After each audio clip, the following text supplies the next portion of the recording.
that you don't care or something, and that still hits me. And also, I have to be honest, it does sometimes. I know. So I had it in this. Is it in this week? Yeah, I had it in this week. Somebody said, "Oh, you don't care," something like that, and I go, "Oh, really? Now you're going to go there? You're really going to go there?" I mean, no. And I used to react on that so quickly because that's something I really feel that I want people to know that I really do care. But I think it's because people do know that I care. They hit me on that one. Because I used to react to that one, And then I just went, Nikki, shh, quiet down now. Quiet down. Quiet down. And it's, yeah. So, yeah.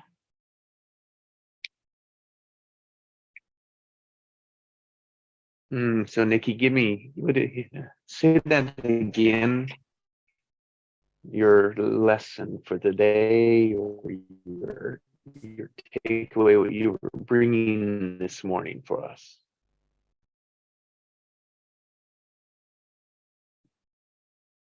My lesson. Yeah, it's beautiful how you said it. I don't. It's like,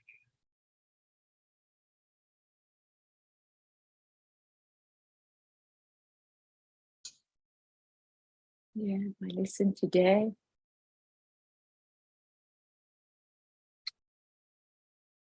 It's more giving myself permission. It's more giving myself that permission to be in my power, to have the clarity, to know my truth, and to know that as going through a human journey and experiencing all emotions of what comes and what doesn't, in and out of with myself and with others and the world, I can go within and find out my own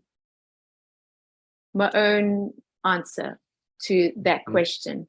That is, if it's the opposition, even if it's coming on offense or mean or good, it's I don't wait anymore. Just go and say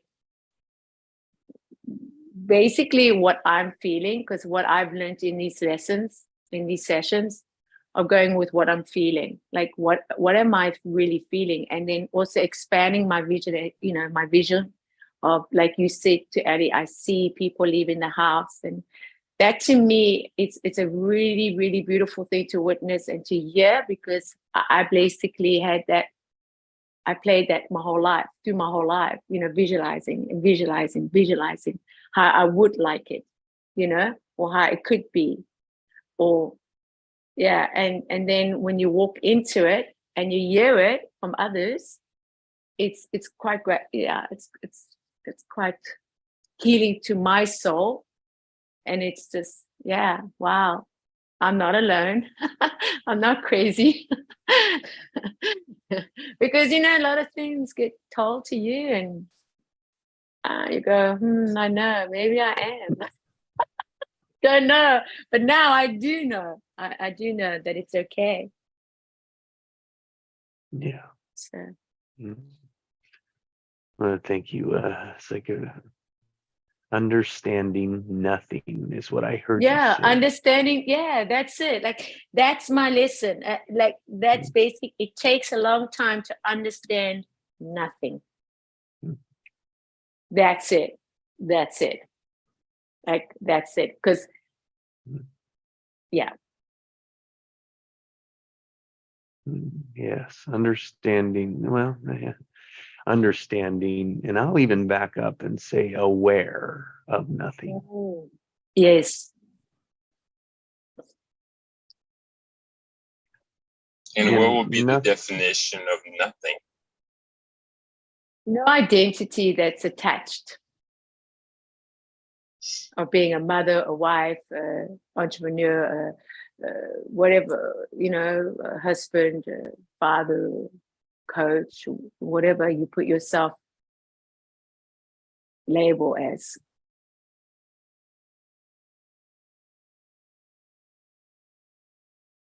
Those labels. The labels. And I also look at what's the opposite of nothing. Everything. Mm-hmm.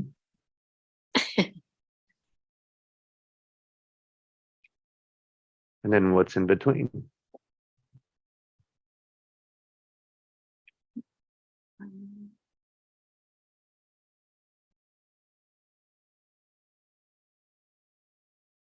What comes up for me is, I don't know why, but it's balance for me. Mm-hmm. Good.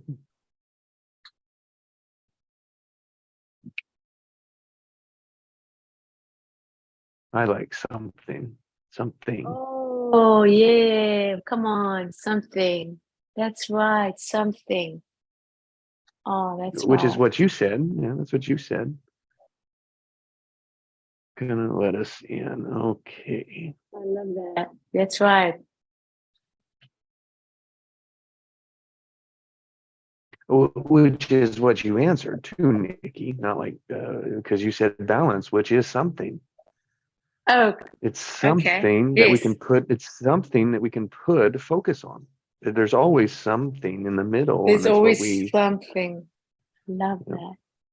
know, I always I do my best to always look at both ends of whatever I'm in the situation of. Oh, yes. And that helps with our choices. It helps with our choices. Otherwise, we just pick the same thing, respond the same way, react the same way. Mm.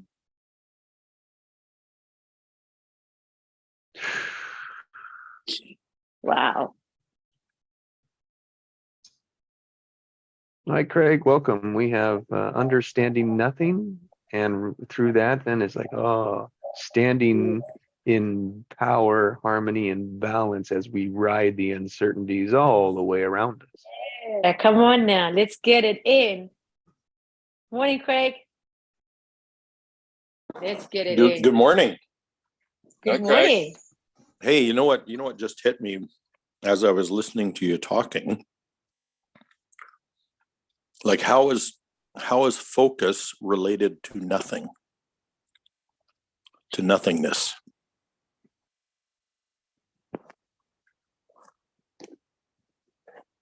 Mm.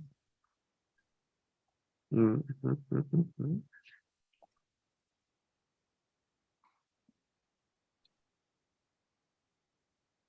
Well, one, it's something.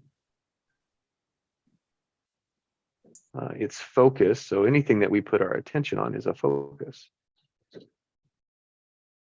Calling it out, I call that a focus. And so then it becomes, what's the meaning? What is that label? What is the definition? What is the charges? How are people using it? How does that work in our culture, in our lives?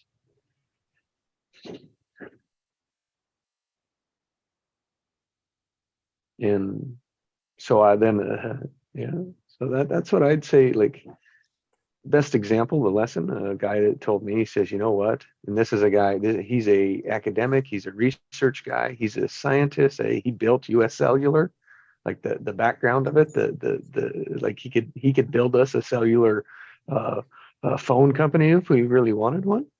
And he sat there and he's like, I've always had to know what to do. And he says, Jess, I've been trying, I don't know, which is in the nothingness. I don't know is nothingness. And he said, he says, so much more is moving so much faster. Yeah. And this guy's an executive. I mean, he's an advisor to executives. And he's like, Jess, how come it is that we get together and we get 3 times more done than anyone else? Yeah. So he's asking the questions.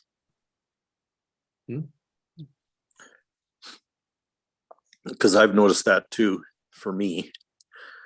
Like this is what I really, really love to do more than anything else. And it amazes me that this is coming out of my mouth right now. But it's kind of the truth. I love going into the void and allowing the void to suggest to me what to focus on. Mm-hmm. And holy crap, is that powerful? Yes. Because quite frankly, my 3D person has no effing idea what to focus on. It's distracted all the time. It's reacting Distracted all the time. Exactly. It's always chatter. It's always distraction. It's always this and that. And my life is so different when I've allowed myself to just go with what shows up. It's like, And like being open to suggestion. Inside innocence is extremely powerful.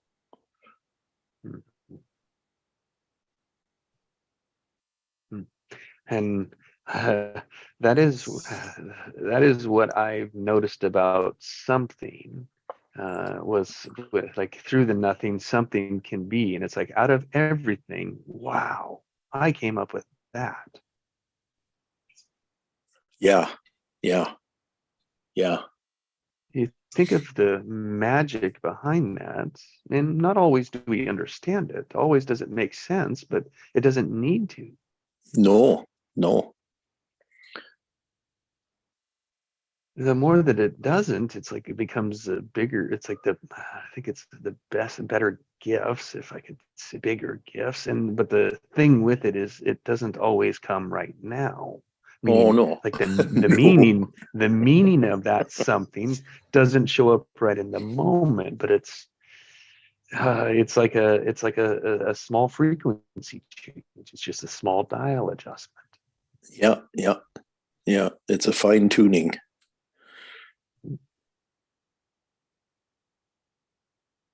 So that's what I'd answer about the nothing, focusing on the nothing. I'd love to hear other experiences.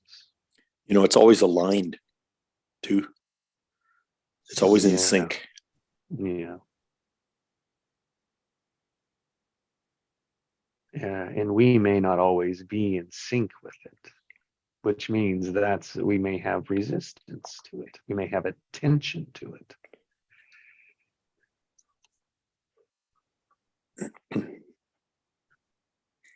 To me, it's about which part of you is running your life. Mm-hmm. And quite frankly, I choose to have my superconscious run my life. Now that I know that's even possible.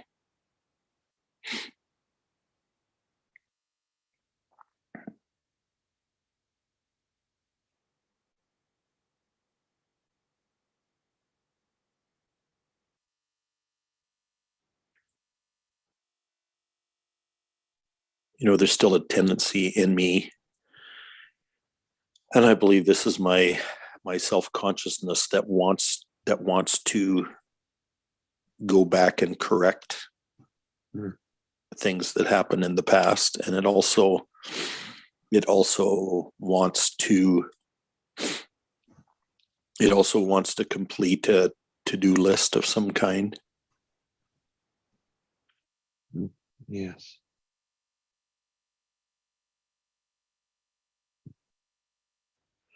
But there's been a lot of things in my life that I've done, that I've embarked on, like a lot of different things, like my first year of university was kind of like that. I mean, I was about 2 months into it, and I realized that my heart wasn't in it. And I stayed for the rest of the year. I didn't actually leave it, but but with the rest of my time there, I made more heart-oriented choices as to the classes that I took. And what's interesting is those heart-centered choices for classes I took and ended up being very closely related to this work that I'm doing today. And it was like, it was 47 years ago that I entered university. Yeah. Yeah. And what's interesting is I took a lab science in genetics at the time, which was it was a very kind of revolutionary. It was probably the most revolutionary science that was available at the time. And I was an honors physics student too. So, I mean, I was into the sciences big time. But I took a course in abstract algebra. And I'm still scratching my head over that. But I loved that. That was my favorite math class that I took my whole life. And it wasn't in my regular program, but I just loved that and I ate it up. And now I realize why I loved that class is because I'm an abstract thinker. That was like, and it was my first introduction to the truth of that part of me, right? So it's very, very interesting how that heart-centeredness came up way, way back then.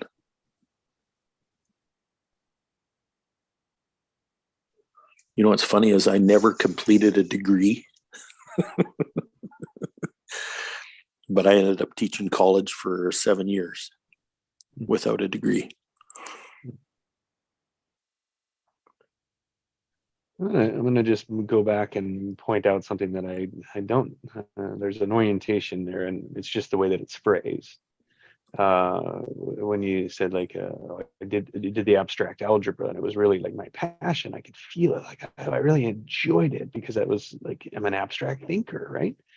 And it was like that long ago. And it was like, well, what we really had that at first, and then we covered it up with our identity. Right. Oh, totally.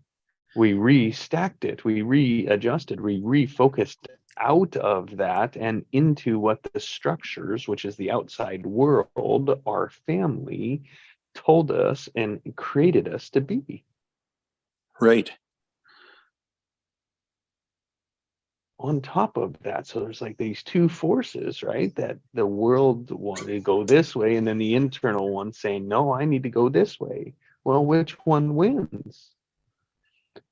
For most, surrender into this is the way we need to be in the world. Right. And then we hold on to that. We hold on to that forever, always looking back, saying, God damn, that's what I need. All of like that to the past. And it's like, those patterns will just keep going. Yeah, we fight our own hearts. Thinking we're not. Yeah. Yeah. And it turned out to be all about compromise and, you know, that's painful. It's painful to deny your own heart. Compromise choice. Yeah. We zigzag through life. Yeah. Yeah. Well, and coming back to what I was talking about, you know, stepping totally naked into the void and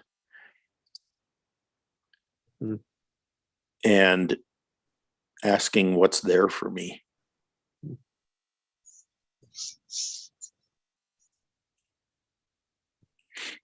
Is, you know, totally turns that around. Yeah, it does. Yeah. Interesting enough, yesterday I was watching a podcast with Sarah Landon. She's been channeling for quite a long time, and I resonate with her story. And I was like, oh God, like I signed up for this course a long time ago about automatic writing and channeling.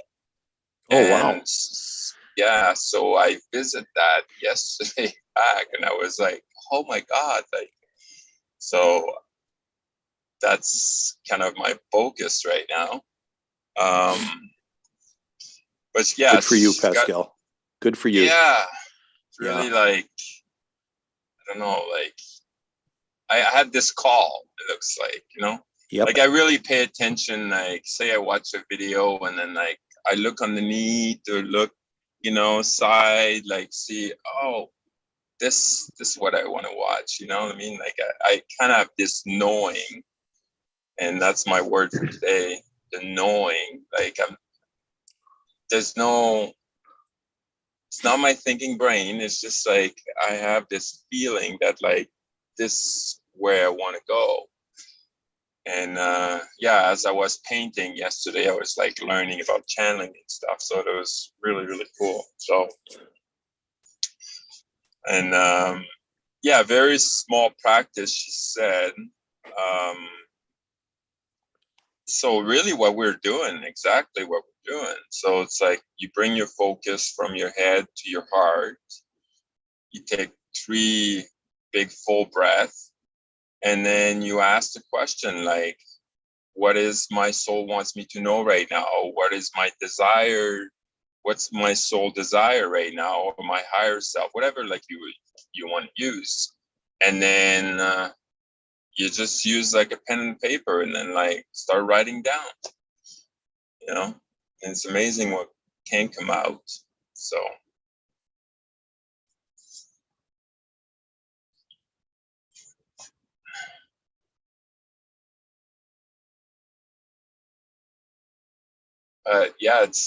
and then what she was saying too, like you want to treat your superconscious, your higher self, and meaning like that, just like as a friend. So you don't visit him only when you're depressed or like you're sad or whatever. Like you do it all the time. You're happy. You're anytime. So you build that relationship. So your higher self sharing more with you. So like that connection is a lot fluid. So if you take the analogy with like a friend, then it really made sense to me. I was like, yeah, like, I'll do it for a little while and then I'll just leave it or whatever. Like same with lucid dream or anything like that. So I just gotta do a practice every day and then see what happens, right? So.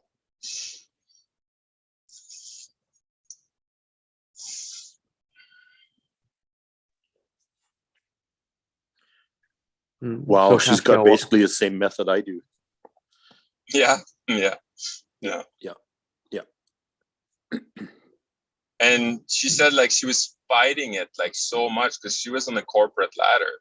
Like she climbed it, and then like she got to a point that like she was like, yeah, it's like I got this thing and this thing, like all material stuff, and then like there's something missing. I'm not living my purpose. So yeah, she just like kind of like this higher self being whatever, like channeling, and then just talking kind of to her and be like, are you ready? Are you ready to channel? Are you ready? Are you ready? And she's like, oh yeah, I'm ready. Yeah, for sure. But she wasn't allowing it to come in. Yeah. So, and then like the underlying cause is like she didn't want to lose the relationship with her dad.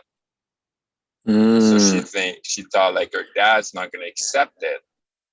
And it end up, it's funny, like, we're blaming ourselves like before like the event even happened, and like we're just bringing ourselves down. But like her dad's been like a huge advocate of her work, and then like he's kind of the one that's promoting her work now. So but she was so scared of like even telling him, right? So yeah, but that whole dynamic with her dad was her thing that she created, right? Yeah. Yeah. Well, there's so much just by talking about this, there's so much clarity that's happening for me right now. It's quite profound. Or we leave it all bottled up, chewing the insides out. Right. Well, there's a real prevalent thing in society today, and it's about it's about where the authority for your life is centered. And for most people, it's outside themselves. Oh. It's like it's another source, or it was like you kind of follow what your parents told you, or and we keep kind of looking for that authority outside of ourselves. But the truth is, it's our inner authority. It's our own true nature. It's our own superconscious that's really the authority. Yep. When I have that material thing, when I get that, then it'll all be better. Right. And it never is. No, it's for a moment, and then that new house becomes the old house again, wanting a new one. Yep. It's like that. That is not the satisfaction we're looking for, and we keep looking for it there. More and more and more Yeah. of this, and you can see that. But that's the satisfaction that is sold to us over and over and over again.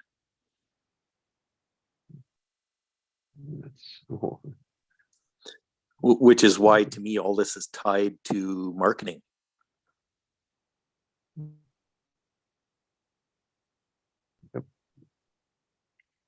Consumers, training consumers. Yeah, trained to be consumers. Yeah, exactly. Teach consuming,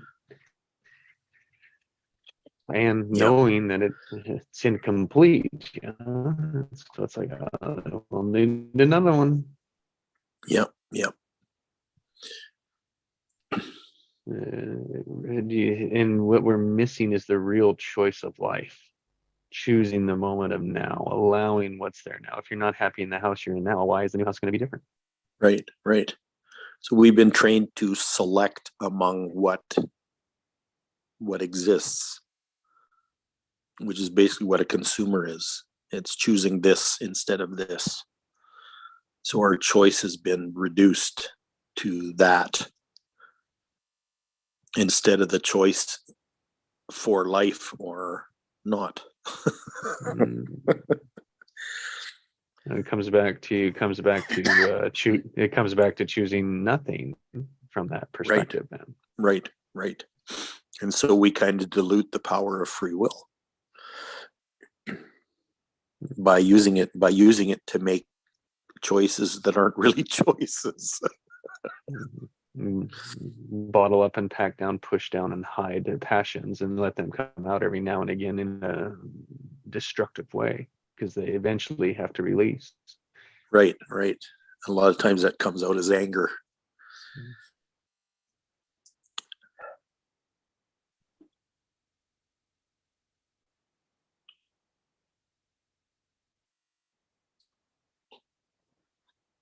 Standing in my choice while riding uncertainty. Yeah. I'll add that to my clarity for today, because it is, I'm in my choice forward. Yeah, I love that, riding uncertainty.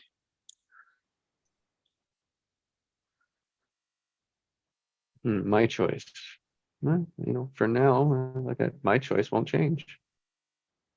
But also, mine's easy.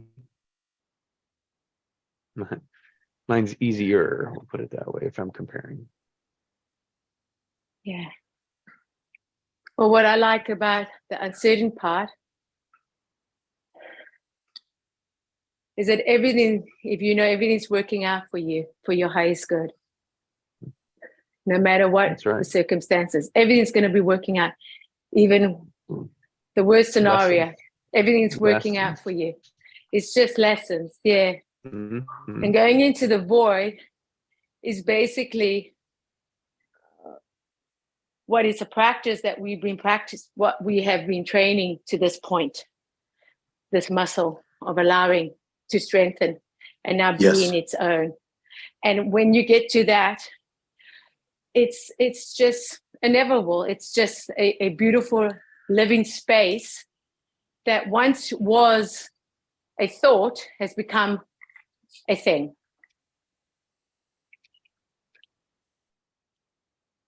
So I celebrate that with you. Sure.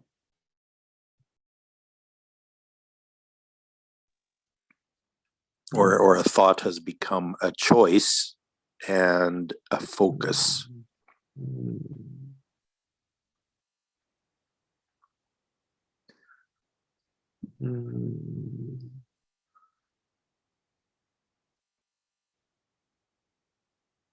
Not necessarily in that order.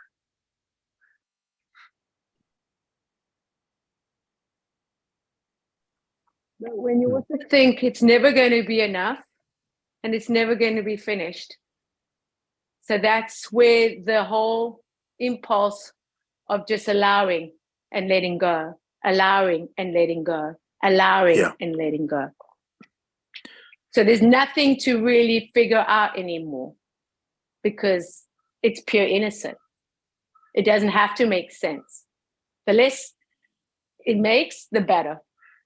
And that's when you can channel, because channeling is actually the spirit of God. When we talk about all various of religion, as I grew up as the religion of Christianity, the channeling is basic. It's literally coming into the soul spirit of allowing what is to, like, you can ask these questions now, going within and ask the questions. Because you do not have, because you do not ask. You have to ask.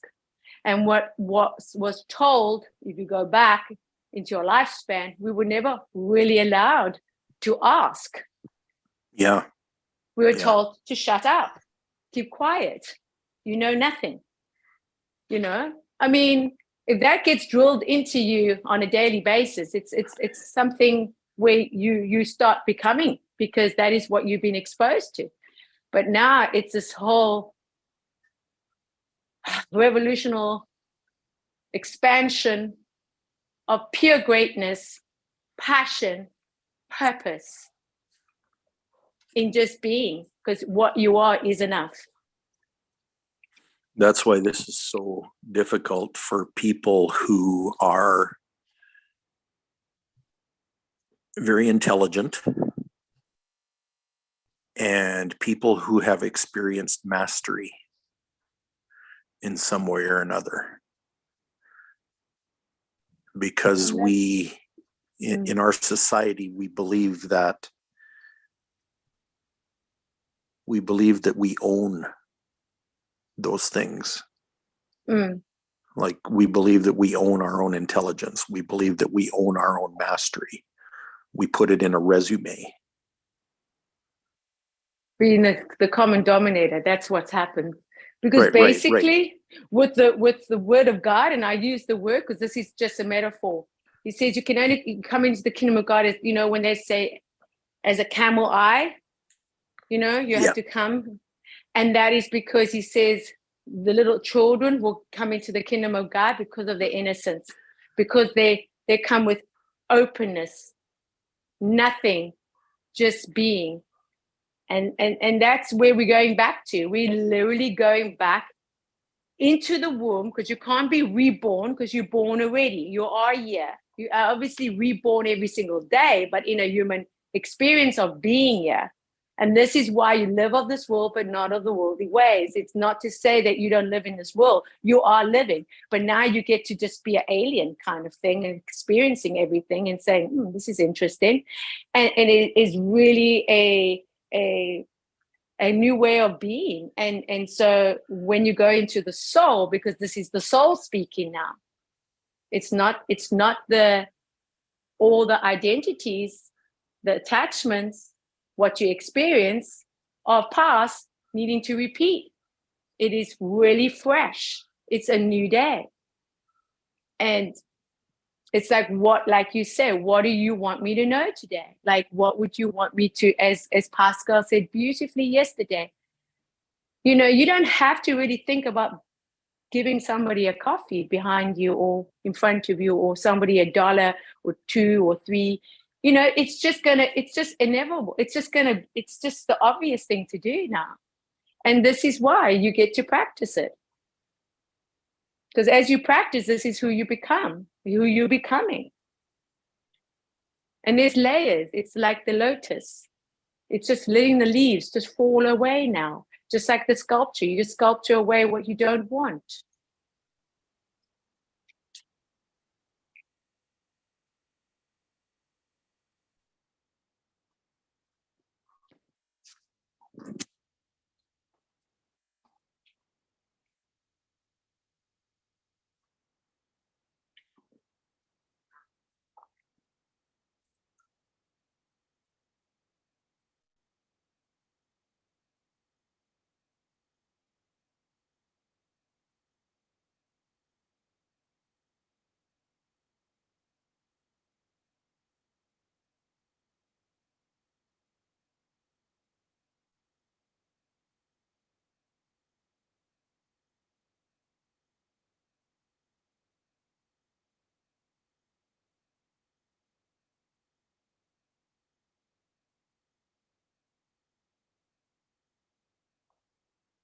Hmm.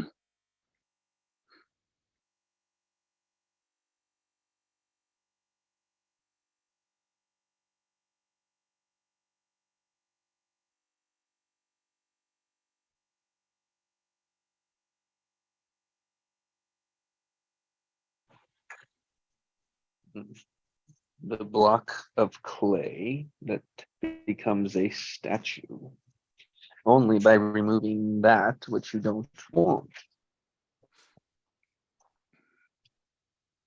Pulling it away, removing it, taking it out, choice. We're all sculptors of our life. We all have the choice. Now, an artist, what does an artist? It's like an artist.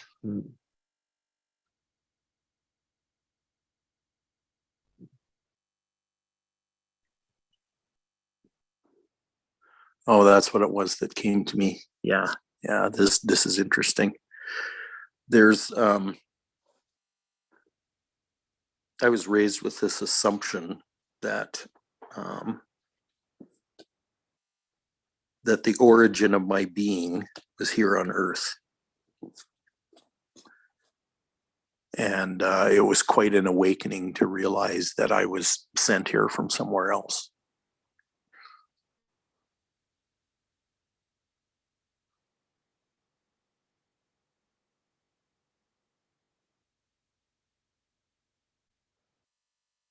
There's two parts to that. The first part is from somewhere else, but the second part is sent.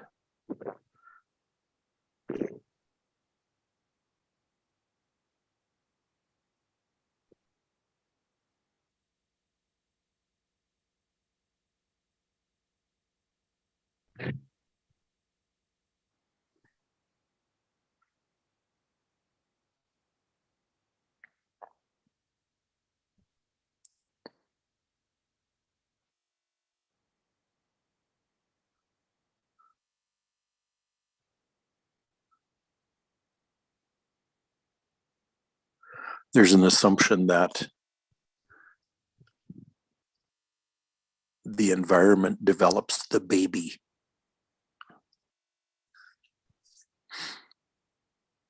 So that's parents, family, school.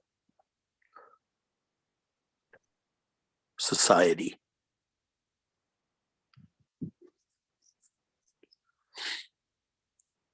And I just realized we've got that totally backwards.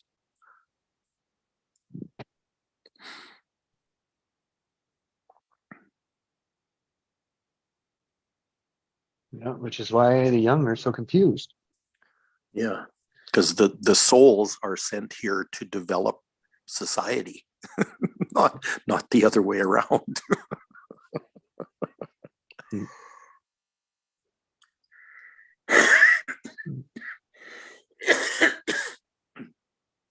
society fights that.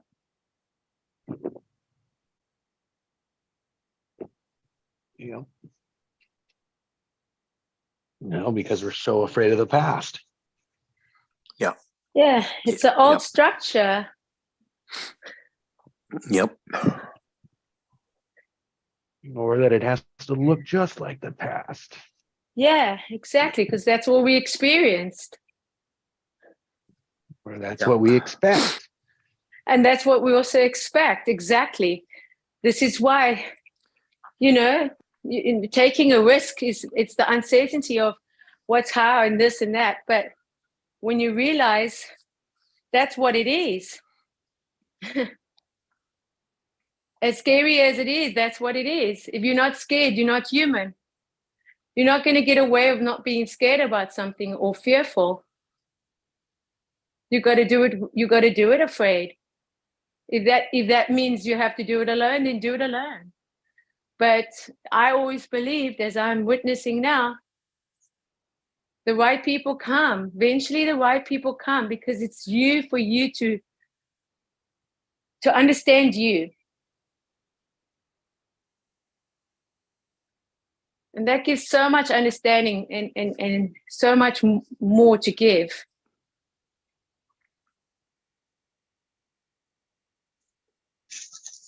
Yes, and if we put like society first, like Greg was saying, then we feel powerless because everything is to blame around us, right? Oh, it's because of my school, it's because of this. It's because Yes. Yes. So that's what society wants us to be, powerless. Exactly. No choice. Controlled. So yeah.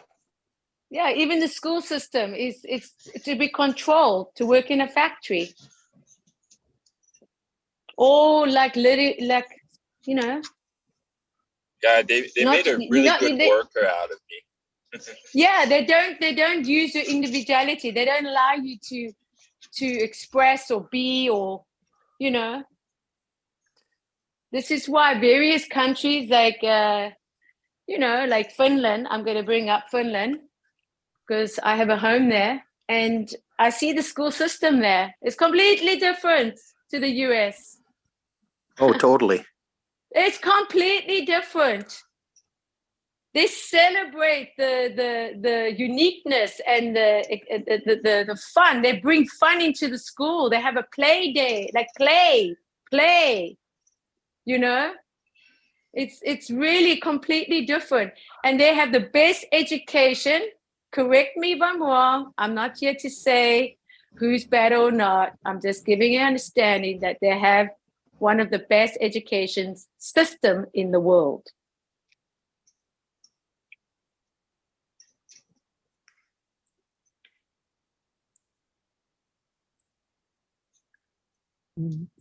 Well, what happens to number one?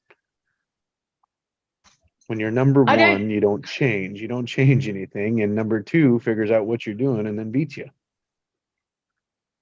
What are we talking about? We'll talk about the economy of the world. We'll talk about raising children that'll grow up to change and lead the innovation. And those take generations to see the results of. But what I mean by is the United States has seen or been at number one level for generations now. Correct. Yeah. You get sloppy, you get lazy, you let it slide, and other people figure out how to do things differently, and we haven't changed our system. Yeah. And that's the Yeah. thing. We want something different, but we don't want to change. Oh, That's God. insanity. Ugh.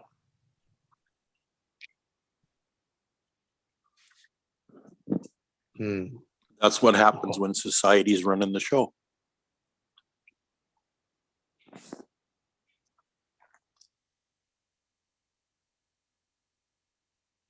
Well, and yeah, I got it. I see the so if society isn't running the show, what should run the show?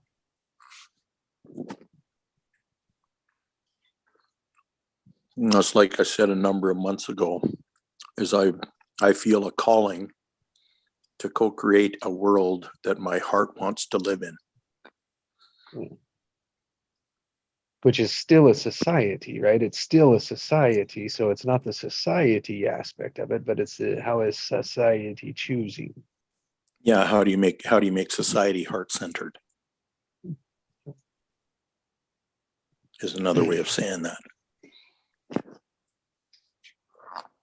It's like Pascal said earlier, it's like, oh, invite the super conscious, right? Invite our friends, which are our aspects of ourselves, our thinking, rational, logical brain, our emotional bodies, part of it, the reactions to it.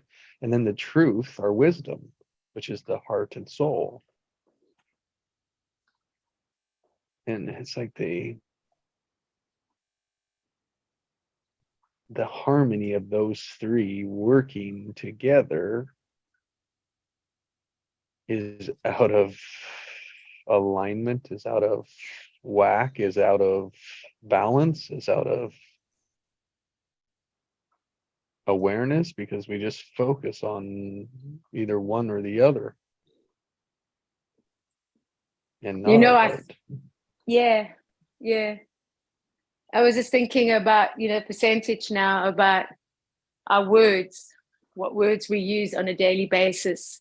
And they say that we actually use 70,000 to 80,000 words a day, and we're using 95% of them the same of yesterday, day before, and the same. So we're only using 5%. Can you imagine if we turned that around and did 95? If going to, let's just do the calculation here and turn it around and use 95 and just change the words that we just use, because words are matter. Words are matter. It echoes, and that where I'll say what Pascal says just now. Not the blame, because that's where the real faulty comes into it, and not taking full responsibility. Because when you truly know that you are the creator of your life and you're responsible, even knowing that you have teachers that were in authority when you were under their authority in every way, you can still go within now and know that if you take full responsibility and allowing just your words to be in alignment of what you're truly desiring, it's inevitable that it comes. It will come. And does it come immediately? No. Does it come tomorrow? We don't know, but it comes. And this is what we're witnessing right here, right now.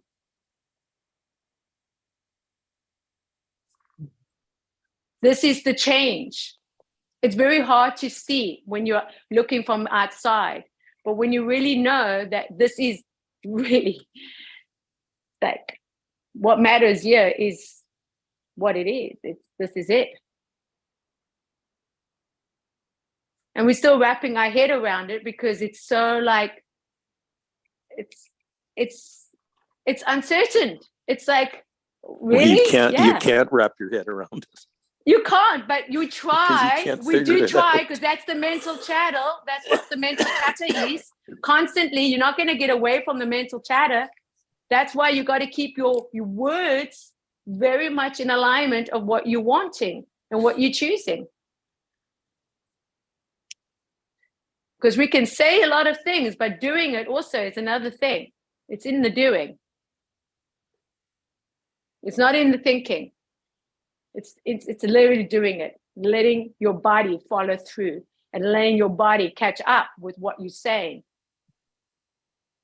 And that is the subconscious. Your body is the subconscious. That's where all the memories are. That's where all the experiences are. That's all, whatever lifetimes that you come into the same body. This is why everything coming to understanding of how come I've been so in touch with my feminine, because maybe in another lifetime or whatever lifetimes you maybe were. I don't know. I'm just saying, I'm giving just out there. I'm just giving questions now. I'm just sending out questions. There's nothing to answer. I'm just sending out the question, like, there you go. This is what we all about, questions. I'm just questioning. I'm just questioning questions. So don't judge me, but I'm just questioning.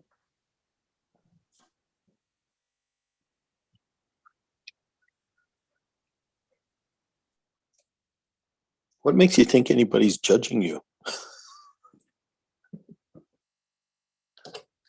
No, that's exactly what I wanted to hear, because that's where you thought I was giving it a personally attack or a personal message out that somebody's judging me. No, that's just a statement to not here, but to the world.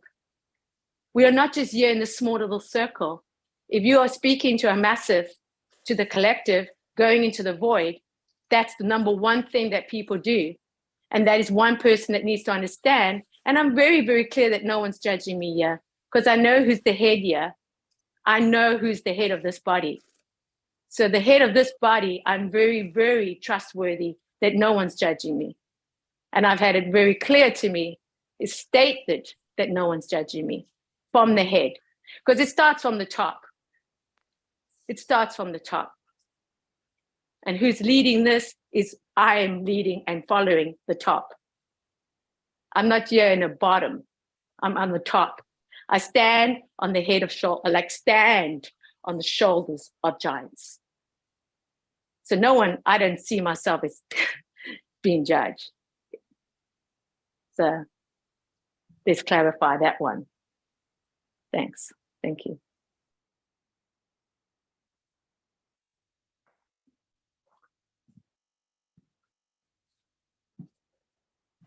It's a reminder of awareness. That's like leading, guiding, speaking into, and it's part of it is when we do that, it's like I could remember when I would be the judger. And that's just an awareness, a place to be aware is how I play that one too. But it's not play it, but use it as a demonstration. And that's what I witnessed with Nikki. It was it was like, look there.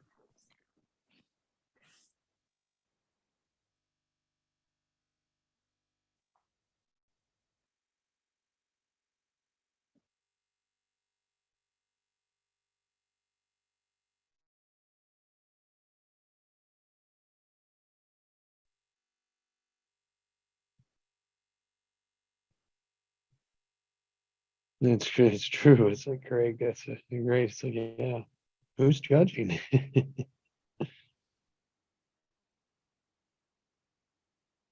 But we know that people are. Yeah, usually it's me who's judging myself. Yeah, Truth be known. Yeah. And then we judge ourselves and compare it to other people. Yeah. And as soon as we do that, we put ourselves on the highest post that there is, and we come down at you. Or the lowest post. Mm-hmm. Well, when we judge people, we don't put our worst down there and judge that. We don't judge against our worst. We compare our best to the moment that we find them in. And usually it's their worst because they've made a mistake. They've done something, they messed up. And that's how it mostly appears to me. Wow. That's it. That's it. Wow, that was beautifully said there. Beautiful awareness, beautiful insight. That's clarity. It's clear, direct, no confusion, no doubt, no misunderstanding, just there, out there. To everyone that wants to hear this, out there, sending love, and more love. Because when you're in love, you cannot judge. And when you know your own heart,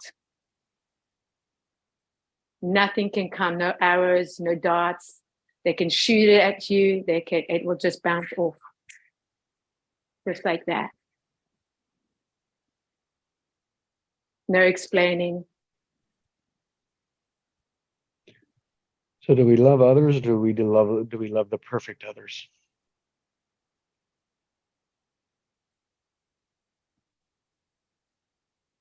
Repeat that again. I didn't hear that. Do we love others, or do we love the perfect others? No, there's no such thing as perfect. That's another thing.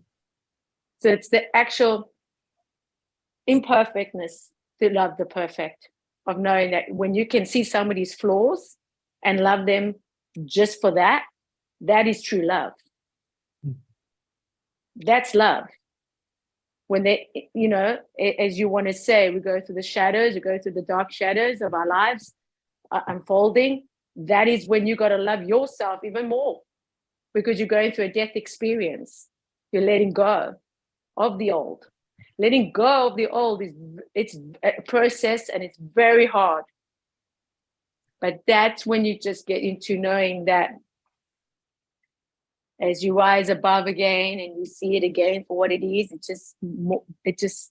just there. It unfolds. How else would it get better? Exactly, like cut the diamond, How else? Or hold on to the past to keep it all that way, or it's like allow things to get better. It's so tiring. It's so uncertainty. boring. It's boring and it's tiring, and it's a waste of energy. No, but it's safe. Of course it's safe. Yeah, that's the thing. And that's where I lived also when you hear about the safety. I mean, safety was my number one priority. I can look back now and only say to you, my main priority was to be safe. And to be safe was then to rather be alone. Because I'd rather be alone than be really unhappy with situations that I bring myself into. And that was concerning, people and things like that. So I'd rather be alone. And that's not the life I want to live. My soul does not want that. I wasn't here to be, to just like you say, like Pascal says, put the money in the bank and hold the money there. It's just a waste of energy. If you can't spread it, then what's the point? What's the purpose? What's the passion? What is the new earth? What is what we're doing here then? Are we just going to the same old, same old? No. It's literally letting go of the old energy and to renew yourself. And that is coming into a place of safe. Be safe. Know that you're safe. Know that you're loved. Know that you're worthy. Know that you're enough. Know that you're perfect. Know that you're significant. Know that you're capable. Know that you belong. This is very important to ground that now, to be that. No questioning. And anyone that comes and from whoever, whatever comes. Yeah.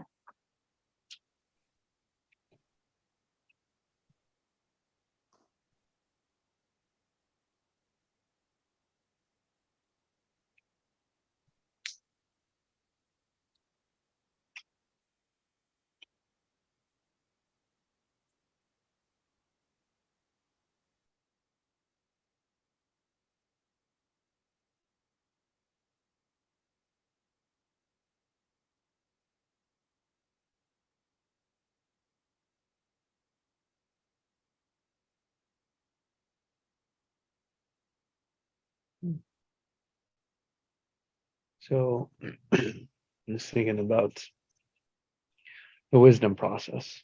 I think it's it's the simplest in all reality. It's the it's the number 3 part of a happy matrix. What do I want? Why can't I have it? Let it go. Take the obvious action.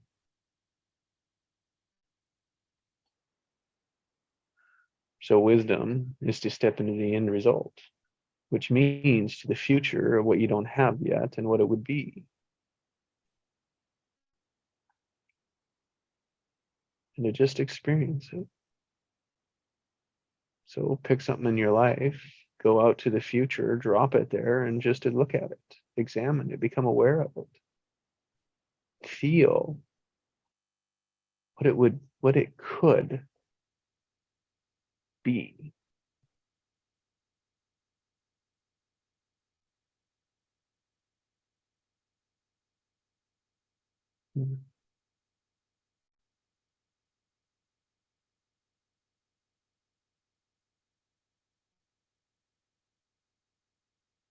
Play the movie forward and play it backwards, bring it back.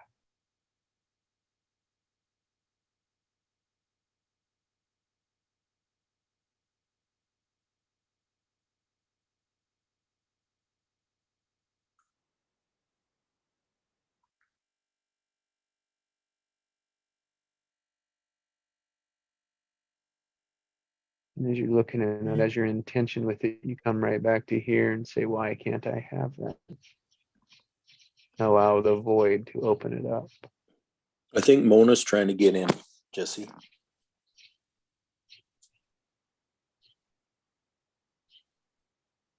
I don't see her.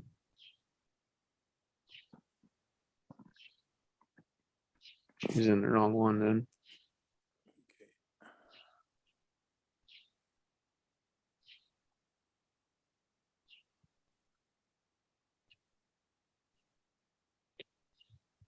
Keep my eye on it though.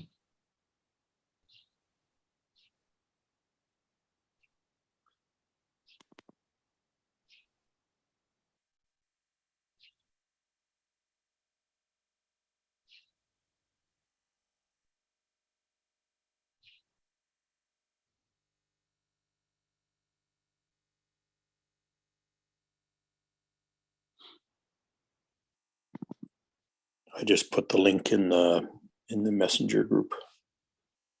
Thank you. Yep.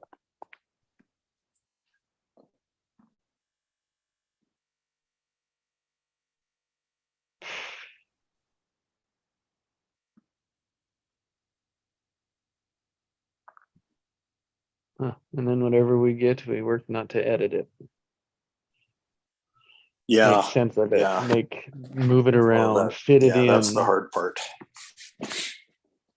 Like I was saying, this is difficult for people who are very intelligent and people that have experienced mastery in any way or another, because that's the tendency when you're coming from that space is to make sense out of it. And even more like emotionally charged, like close relationships. Yeah, it's like things like that. It's when we want it to be a certain way, it's much easier to edit it, change it, fit it in. Oh, I think I could do, yeah, but this. It just takes away from the process of it. And a lot of times I'll sit with it and it's like, do I, like for this time, that when I just did it, it was a sense of nothing was there, but it was the point of like, there's nothing to be here yet. It's like still working, still moving, still processing, still, there's nothing to be done with it at this moment. It's like, okay. I mean, I put time and energy into creating what I wanted, how I wanted it to be. I visualized it, put energy into it, and sat in that. And then I brought it back to where I was today. And I asked, why can't I have that? What's in the way? What's my obvious action? What do I do next?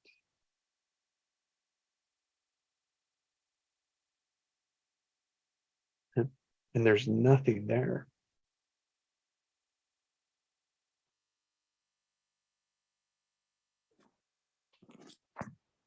So how do you feel about that? No, then I asked, like, okay, then what about that? And it's like, do I need to know now? And it says no. Yeah. As much as I want to, you know? Yeah, exactly.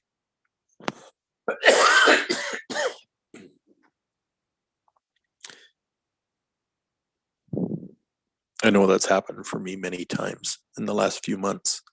Mm-hmm. And I think the deeper part of that is learning to trust that. Mm-hmm. Learning to trust the not right now that comes. Mm-hmm. I've learned to know that it's in motion. What that usually means, it's not my lesson then yet.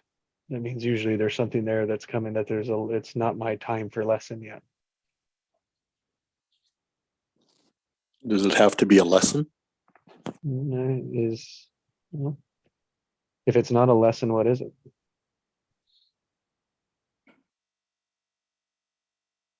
So I'm going to point to something. I'm going Life. to point to something. Mm-hmm. Good. And so we could call it life. Now, if I look at life as my lessons, if I don't look at it as a lesson, if I don't name it, I don't put my awareness on it as a lesson, then I can get trapped up in the reaction. Okay, that's what I was getting at. And if I'm caught up in the reaction, I'm in the past. And if I'm in the past, I'm not going to allow anything new.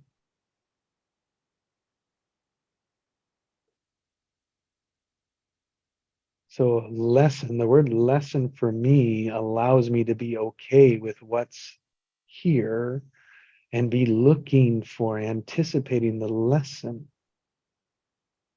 rather than looking or finding out where it's going to go wrong, where I'm going to fail, where I'm afraid.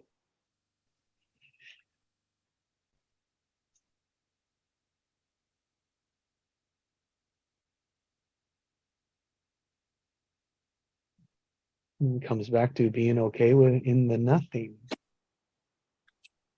in the void.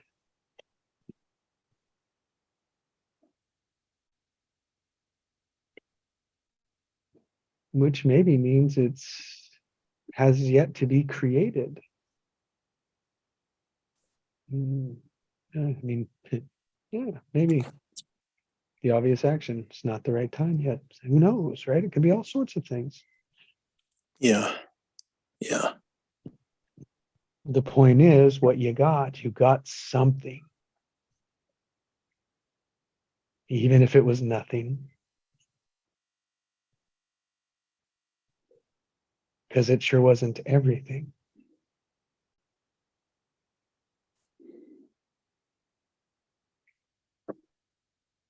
Or It's maybe they interesting. are.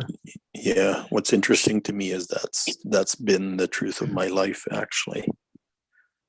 Is that there's a lot of things that are in a procreative state at this point, and they're not, it's not the time to bring them into form, but they're actually there. They're already initiated. Yeah.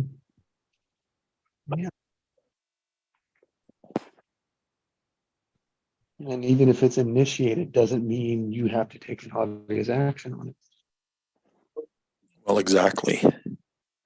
Because some of them are still gestating. A lot of them are still gestating.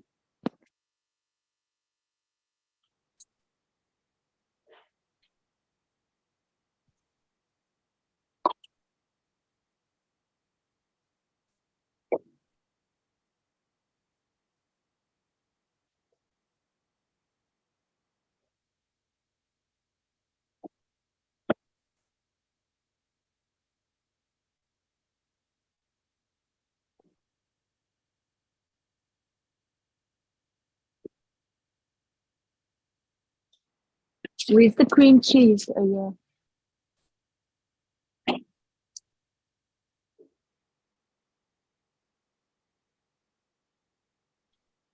Good morning, Mona. Hi, Mona.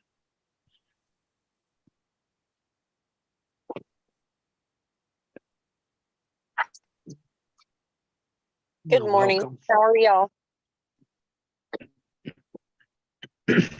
Oh, something.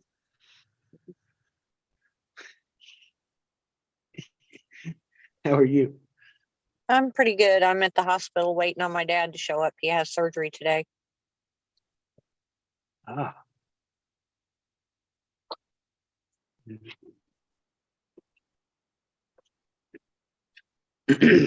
Well, may peace and power and choice be with both of you. Yeah, thank you. I appreciate that.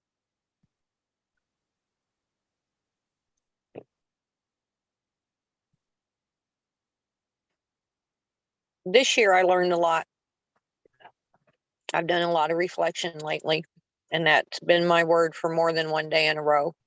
Mhm. I made some mistakes, Me too. but there are things that I can't learn from.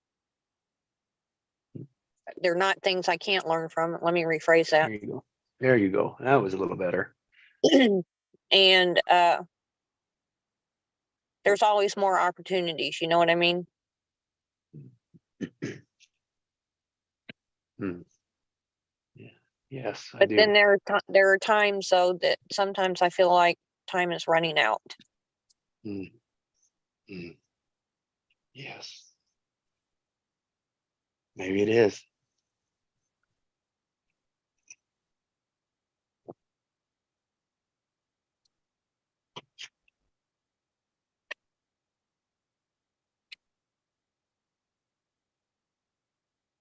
So why wait? Not waiting. Just my learning curve isn't fast enough, I think, at times. Mhm. I Or it's realize just perfect. I've been looking at my dad, and I'm looking at myself, and I'm thinking, man, you're a lot like him. And I'm looking at the qualities that make him an undesirable person to be around. And I have some of those qualities. So I've been really reevaluating those qualities and making a choice about if that value system fits me any longer or not. Mhm. Because Mhm. I see in his 80s what a hard time he's having. You're my angel. Thank you. You're And welcome, baby. Is it okay if I go to big one? Yeah. I love you. Hey? See you later. Hey? Okay. Kisses. You want some water?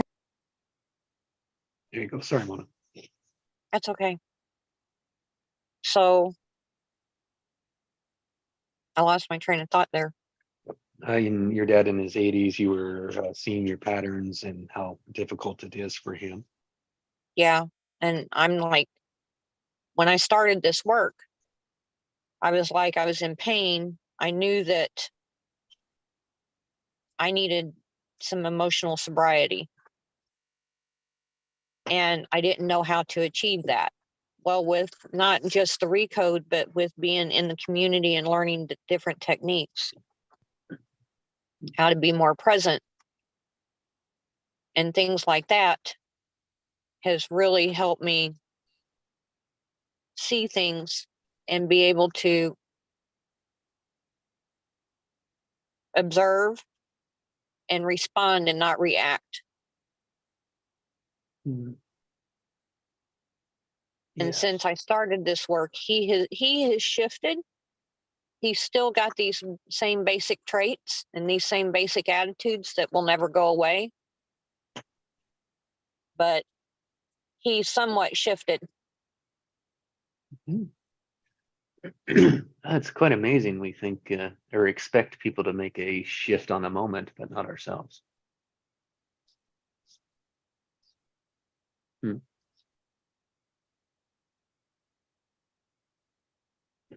We forget that these patterns take time to unravel, but Yeah.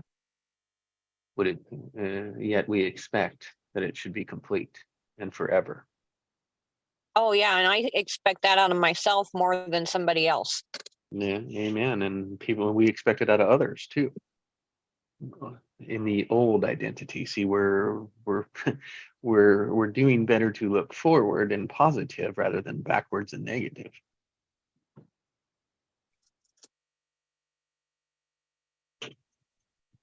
And those patterns pull apart. You can even look at it from like a relationship. So those relationships will either pull apart or they'll start to move together, which is what you're saying. What you're honoring. And it's like honoring the shifts that are there, because the shifts that are there honor the future shifts that can be happening, that are possible. We can only take so many, we can only do so much at a time.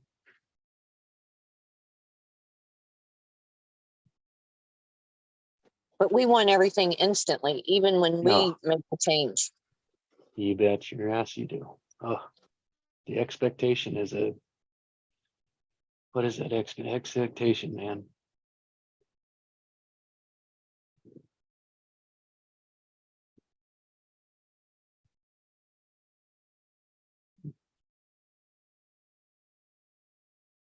The expectations.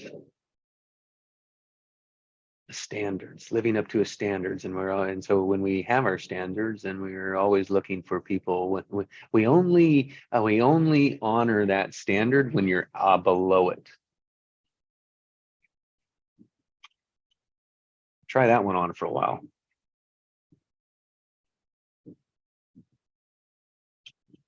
That goes for ourselves, and that goes for with people, for other people. And how many praises do you get for the little things that matter? It becomes expected.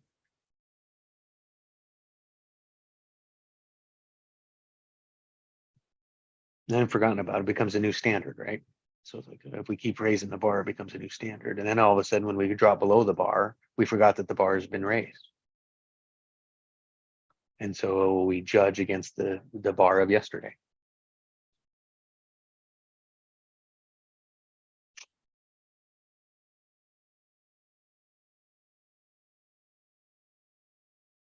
Nikki, you said you were talking about the number of words that we use, and the key part was we use the same 95% of the words every day. 5 new words, 5%, sorry, 5% every day, 95% the same words, the same way, the same patterns. And I look at it as like, yeah, those are all like 70,000 words. That's a lot of words that we use during the day. And they've studied that, in 80% of those words, if not probably, yeah, 80% of those words are negative. Are tearing Correct. down, are taking away from, are stalling, are stopping, are saying no. That's what that is. 80% are saying no. No to creation. Oh, that's what negativity does. And you said, Nikki, if we could flip that, imagine life. So we're creating life as is, society as is, with less than 20% positivity.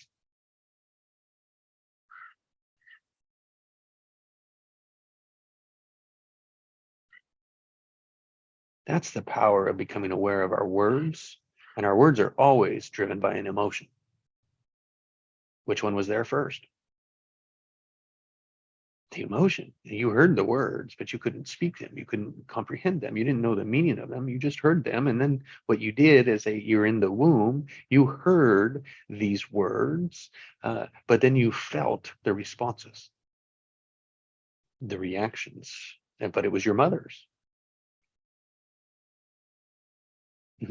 You don't think that trained you?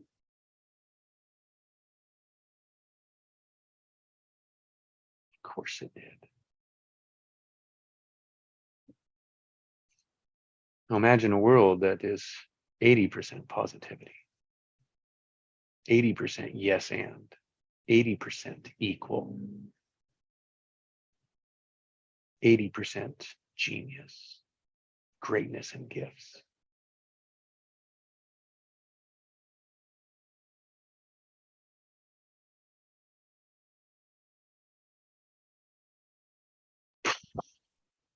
And that's what we're doing here. That's what we're doing here. And really and it turns out when we do it, we tend to aim for the positivity. It works. And I say what we're doing here is acknowledging the truth, our group's truth, our individual truth, and then learning how to bring that together. Yep.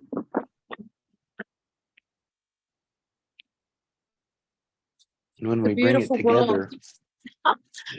it's a demonstrating what's Demonstration. good. What's good.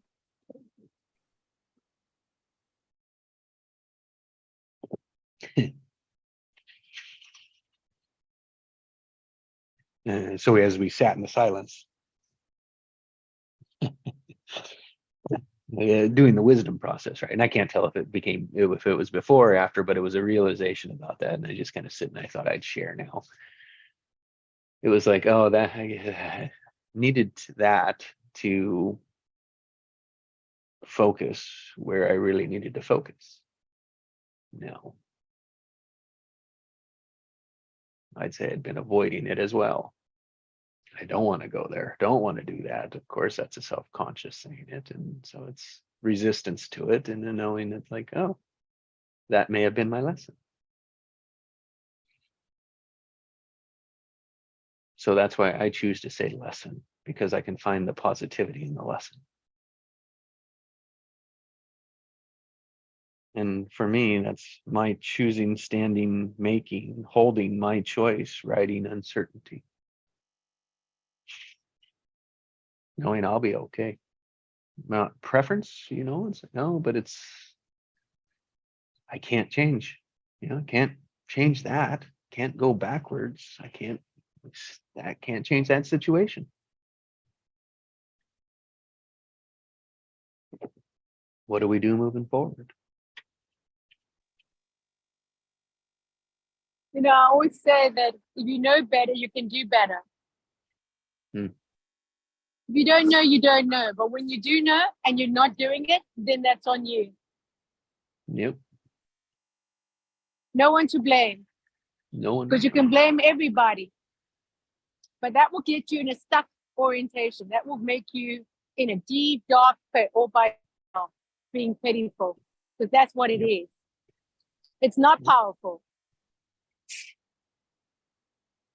Nope. And And material you're things powerful. won't change it. And material things And won't change material it. things won't change it. It won't.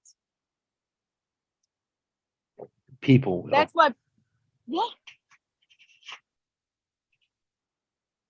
And like life, right? Craig, you said life, and it's like, yeah, that's the experiences of it, right? That's the journey of it. And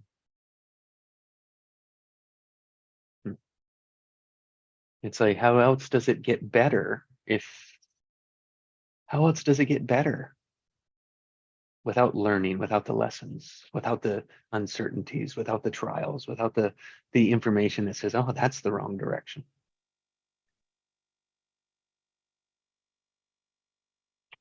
It's experience. It's just an experience. So.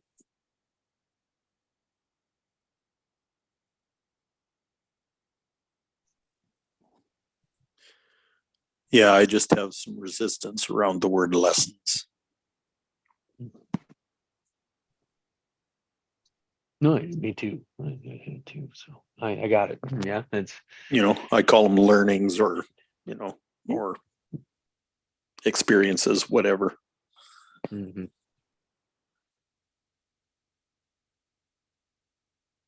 I see that's the beauty of when we use words here. We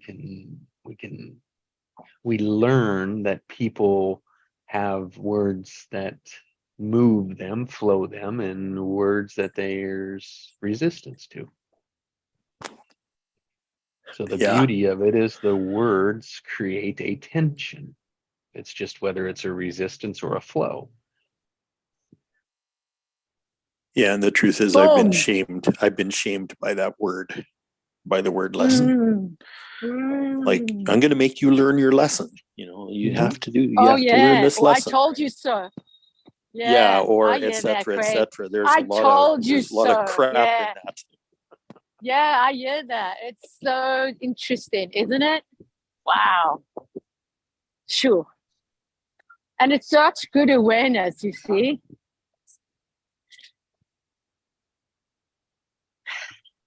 So good.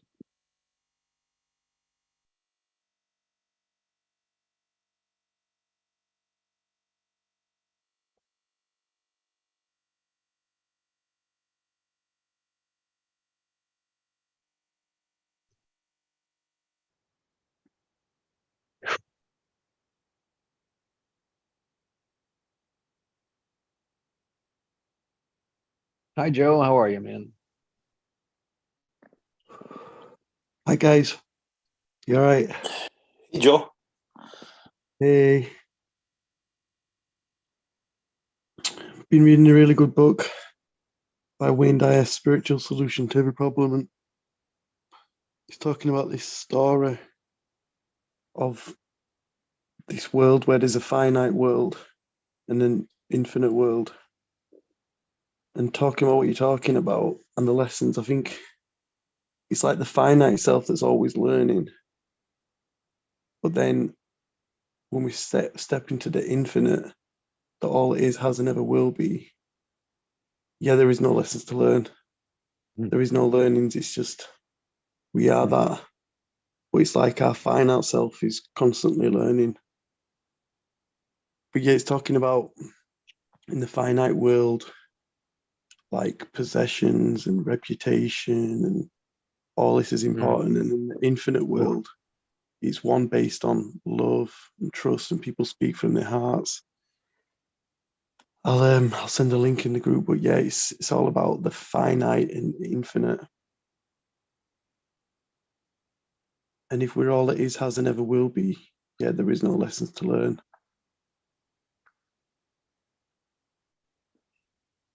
And stepping into that realization. But the first step, because I was slightly put off with the book because it was problem solution orientated. But when you're reading it, it's like the first step is to acknowledge there's a spiritual solution. But all of it's saying is the problems are always illusion anyway. And it's all from that disconnection from God, from source. And we access that by being calm and at peace. Especially in them situations that causes anxiousness, we can say, I choose peace instead of this, or I can choose peace. And it's, yeah, really, really good book, really, really good book. And yeah, just talking about how you can plug in to like the ego, or you can plug in to the source. And that's like the heart of things. And actually that little poem I said in the group, that was actually from that book. But yeah, wow. But it's funny looking at it with discernment in the sense of this is still problem solution orientated. But I'm looking at it from with the other bolt on of knowledge of the structure and the creation, so I'm not just taking Right. it on. Yeah, it's there's so much of it that's written that way. Only when you're aware you can see it, and it becomes obvious around. Oh, there's a creator, there's a problem solver, and the tension between those two. Whew, the tension between those two, a problem solver and a creator. Mm,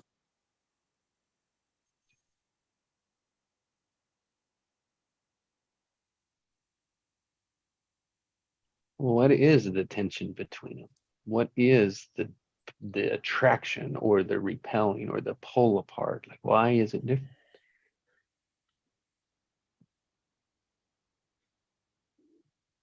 Why is it like water and oil trying to mix?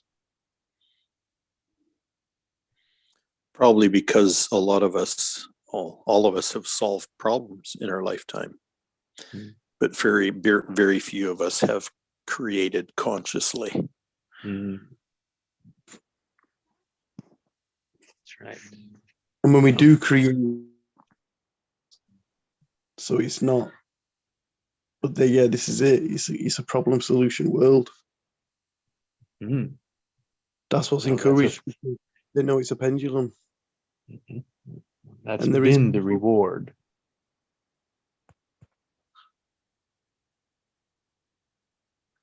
That what has been rewarded, but in today's economy, it is no longer.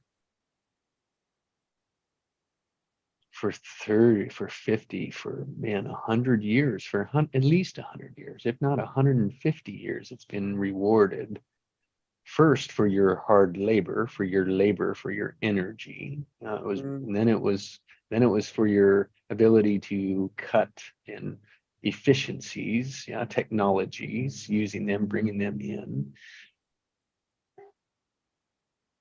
rewarded for it. And now everyone's sitting there going, we've efficientized, exercised all the efficiencies out of it because nothing new is created.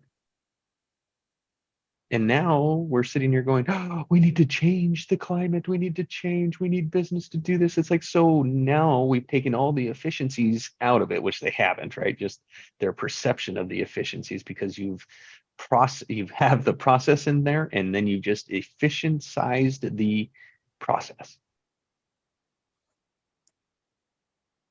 And now it's like, oh, we've got to go a whole different way now. And we don't know how to do it because we've been rewarded for solving problems, not creating solutions, not creating the situation we want, not allowing it. You'll still get rewarded. You're going to get rewarded for that, which will then shift. That's what's being desired right now. That's the void. That's what's being attracted and pulled out. And so the more that we create like this with creators, you see your velocity. Whew, the reward isn't even the same. Because not only is it the money, financial aspect of it, but it's also the experience of life. It's like living your passion and purpose of what else are you going to create? Being human.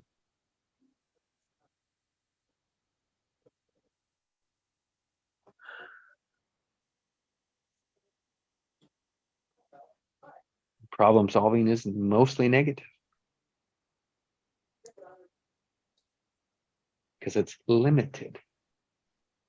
And if there's a problem, what do you have to have? You got to go find a solution. So where do you go find a solution?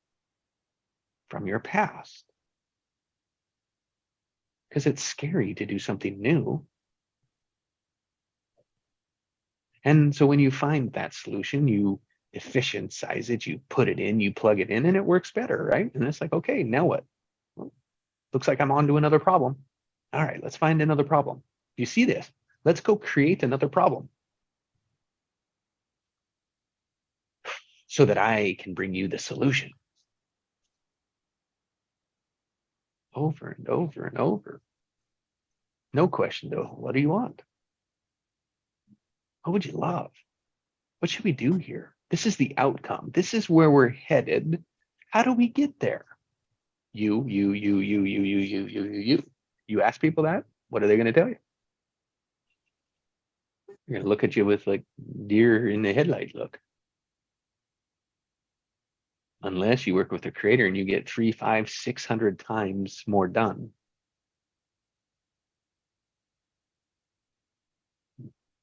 That's efficiency.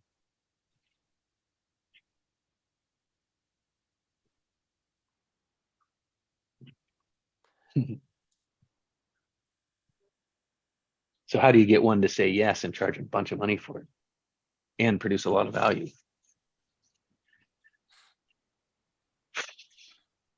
Create it, not by solving a problem.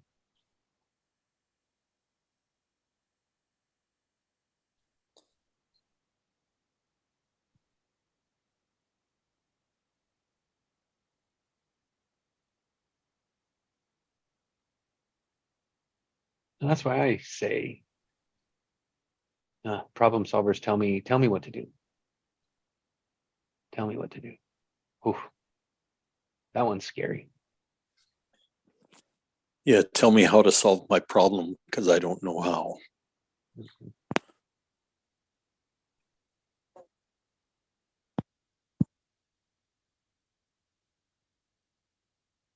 And just if you see that, it's like, oh, here, you tell me what to do. Do you see you are giving the burden to someone else of your value? And when you burden someone else with yours, what are they going to take? Value. They're going to cut it down. They can only reduce. So problem solving reduces, creation adds.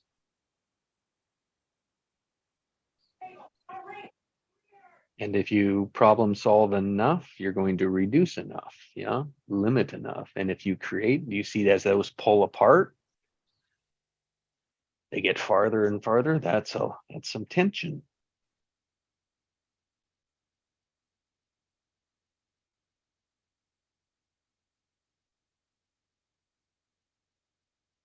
Yeah.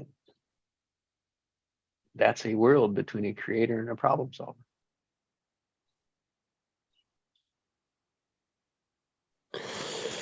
While we're on this, can I do a little 2-minute exercise? Mm-hmm. Right, cool. Right, I just want you to just feel what you feel.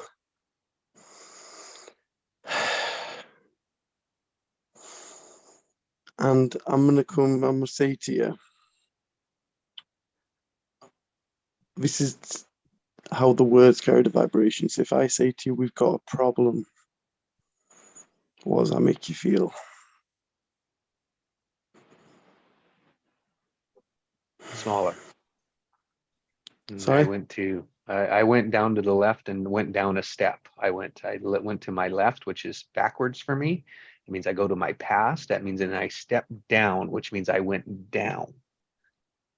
I Wow. got smaller. I got limited. That's what happens to me when you say problem. Perfect. Right. Okay. Right. Now step back into neutral. So my word for neutral, when you said pick something, I said something. So I know that's where I'm starting, something. Cool, cool, cool. And instead of the word problem, I'm going to come to you and say, we've got a situation. How does that make you feel? I stay right there in the something. Wow. Okay, what about this then? Back to neutral. Do you want someone else to experience it, or do you want me to keep going? Well, yeah, I mean, if people wanna share. I think it'd be good for other people to notice and share what Yeah, theirs is, because mine will be completely different than anyone else's. Yeah. Cool. So what did you feel, Craig, or Nikki, or Pascal, or Yeah, Alison? I'm just at my studio right now, and I thought before I get off, I just thought I could share just to show you if that's okay. Yeah. How do I do this? How do I turn it around? Top Let me left button. see. There's a button top left. Okay, thank you, Joe. Hang on. So I just want to show you.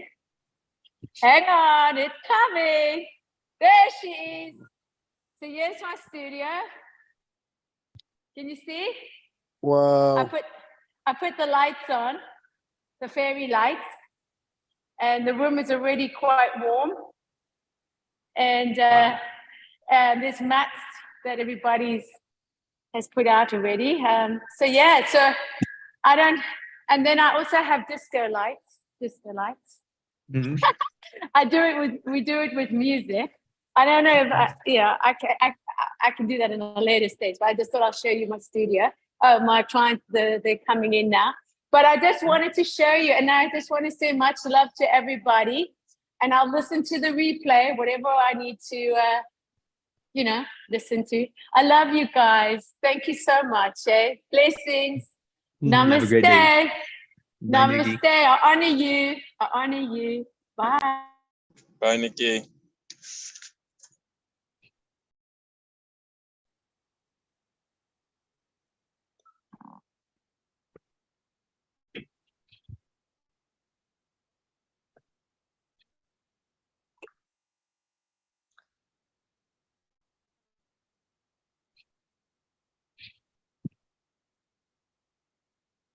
Morning, guys. Thanks for letting me in. Morning. Morning, Allison. Morning, everybody.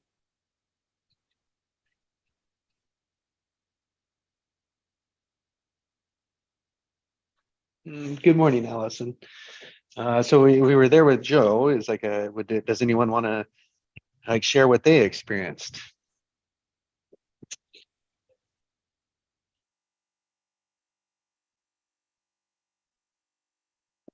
Situation sounded better for me than problem.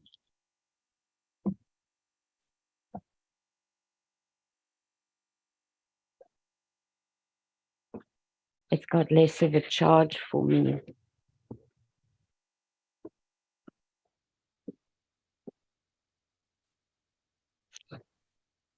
Thank you. Go ahead, Joe. You can take it wherever you want, man. Thank you for sharing, Alison. Yeah. Beautiful. It's just the power of words and the vibrations that come and what we've.